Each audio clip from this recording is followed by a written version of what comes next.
Hello everybody, and welcome to the third episode of Going Off Previews for Time Spiral Remastered. I am Chris. I'm Hallie. And I'm Jordan. And as usual, we're just going to get right into it. We have the full set out, so let's start talking about cards. All right, well, we're going to be starting off by talking about a card that is near and dear to my heart. It's my boy, Young Peasy, Young Pyromancer. Young Peasy! Young Peasy. Yeah, if you love casting instants and sorceries as much as I do, then this is the card for you, and you're going to make a lot of elementals together. Yeah, I mean, Young Pyromancer is a staple of decks in most formats that it's around. Play it in any kind of red burn or counter burn deck, and boy howdy do you flood the board with a bunch of small elementals. It's just pure value. It's one of those cards that you don't have to be playing Magic for long once you branch out of Standard and Limited to have it very much wormed into your head as, this card's been around forever and everyone knows it. I mean, this card did see a little bit of play in Standard when it was in Standard, if I remember correctly, but it's really benefited from those older formats where there are a lot of great instants and sorceries at very, very low mana costs so that you can get a lot of value out of this thing all in one turn. Since it is so fragile, it is just a 2/1. Another card that slots right into those same decks with Young Pyromancer. We have Monastery Swiftspear, which is a 1/2 for a single red mana that has haste and, most importantly, prowess. Gotta love Taylor Swiftspear. Yeah, is this... Good lord. Is this just the best red 1-drop ever printed? I still have to go with Goblin Guide in my heart. Yeah, I think I still have to stick with Goblin Guide. I'm voting for Taylor. I'm also voting for Taylor. I do love a Goblin Guide, but, you know, even though Taylor is just a 1/2 compared to Goblin Guide, which is always going to be a 2/2, Taylor just has so much upside, so gotta go with her. We move on to Eternal Witness, the all-format all-star. It is 1 green for a human shaman, even though you would think that this would be an elf, for a 2/1. When Eternal Witness enters the battlefield, you may return target card from your graveyard to your hand. That's right, not target instant, not target sorcery, not target creature, not target permanent, not target whatever. It's just target any card that's in your graveyard comes back to your hand. It's regrowth that also comes with a 2/1 body for 1 extra green mana. It's crazy good. It's a card that gets you a really great card back from your graveyard most of the time, or like if you just need a land, it gets you a land. But the most important part is that it is a 2/1, so if you're facing down a really aggressive deck and you want to survive long enough to cast that really great card you got out of your graveyard, then Eternal Witness is here for you. And it may be a regrowth, but it's a flickerable.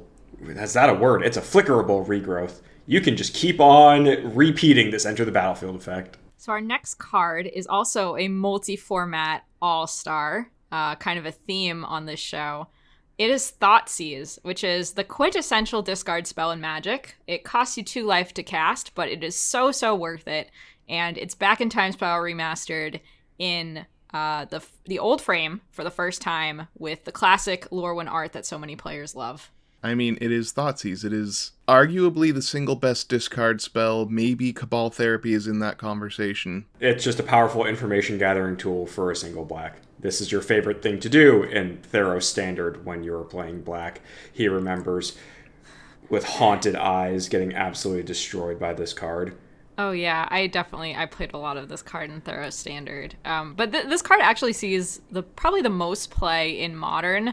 It's played in decks like Jund and Death Shadow. I've been told that it hasn't been in a great spot in Modern for a while, but apparently now that Uro is out of the picture in that format, it is making a big comeback. Speaking of strong plays in Modern, we have Damnation reprinted at Mythic for 2 black, destroy all creatures, they can't be regenerated. It's the color-shifted Wrath of God. It's real good. It's one of the best Wraths that black has ever gotten.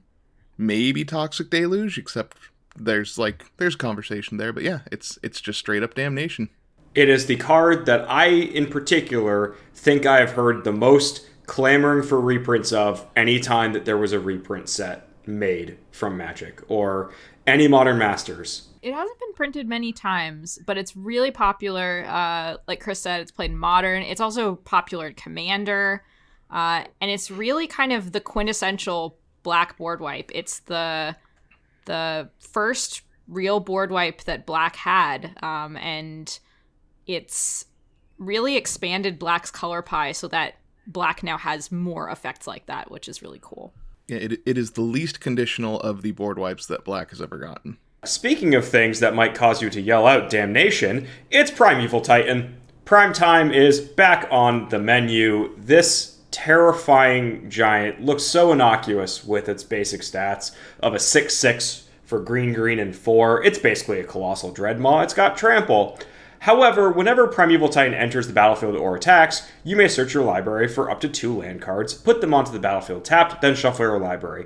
Great, I love ramp. Who doesn't love to get something like Basic Forests? Oh, what's that you say? It doesn't need to be basic lands? This card's busted. It's banned in Commander. It's incredibly strong and does so many things. Who doesn't love to get a Dark Depths and a Thespian Stage and make a Merit Lage at instant speed much faster than 10 turns? Yeah, the Dark Depths Merit Lage thing is definitely a thing you can do with this card. The place where I think I've seen it more often, since I've played a decent amount of Modern, is in Valakut decks. So you use this to get Valakut the Molten Pinnacle. Sometimes you use effects that turn all of your lands into mountains, and you just bolt people.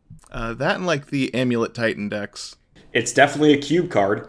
I don't know of a cube that doesn't run Primeval Titan. And then, who knows, maybe there are some Commander subgroups that do allow you to play this professional wrestler-looking giant.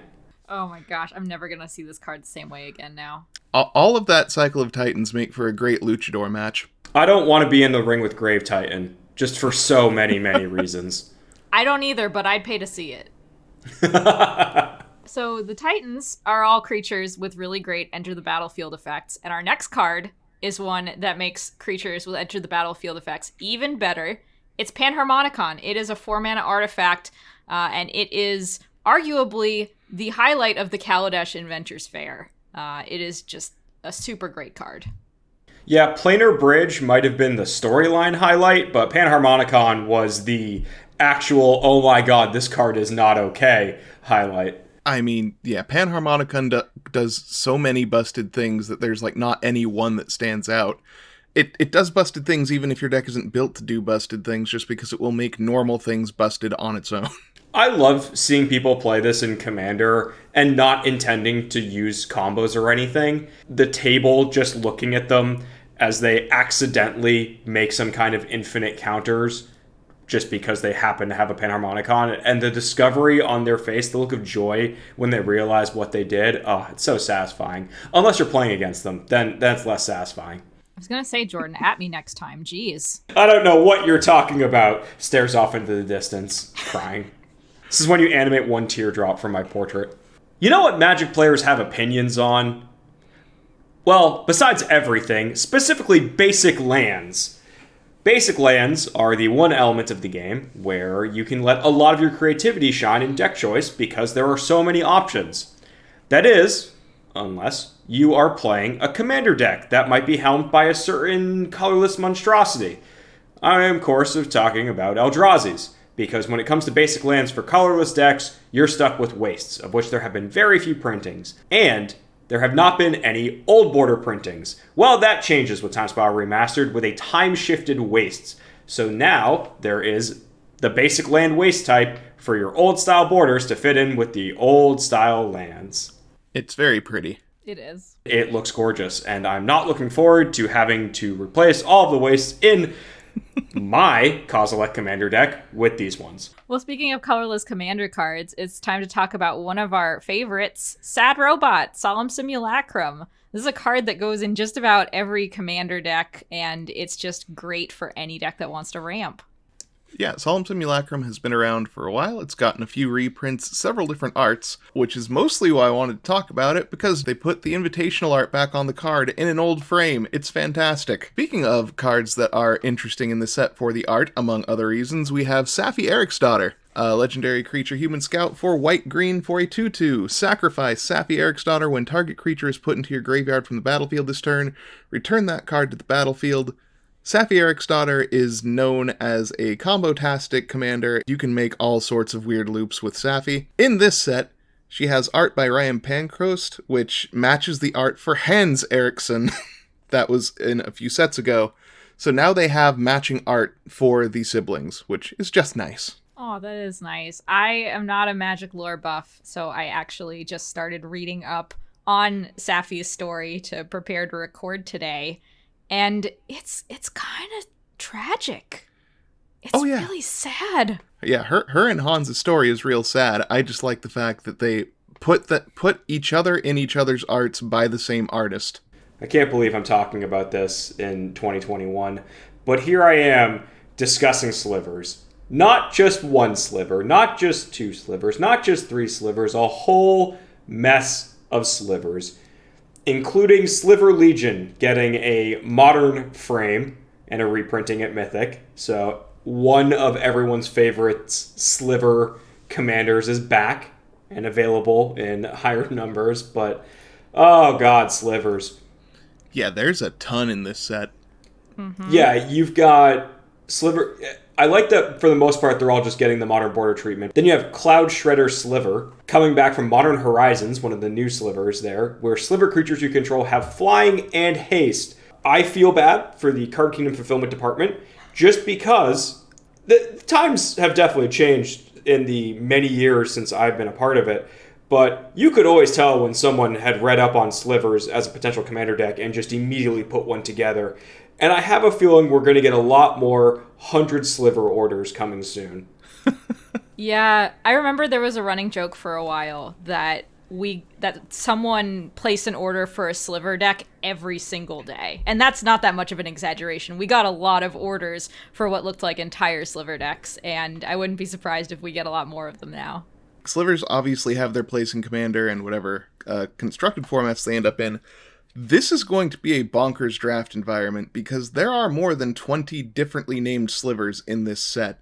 And holy god, if you can draft that deck. What's even funnier is if you get matched up against the person who's also drafting it, because there's a couple, like the aforementioned Cloud Shredder Sliver, that are the new type of sliver that only affect your sliver. But for the most part, they are all sliver creatures get the effect. Mm-hmm. Oh, pure comedy. Someone go off with Virulent Sliver and do some poison damage, please. I also really love the printing of Hivestone in this set as well, just so... Oh, are you trying to draft a slivers deck, but don't quite have enough? If you happen to open up a Hivestone, guess what? All of your creatures are slivers, so it works.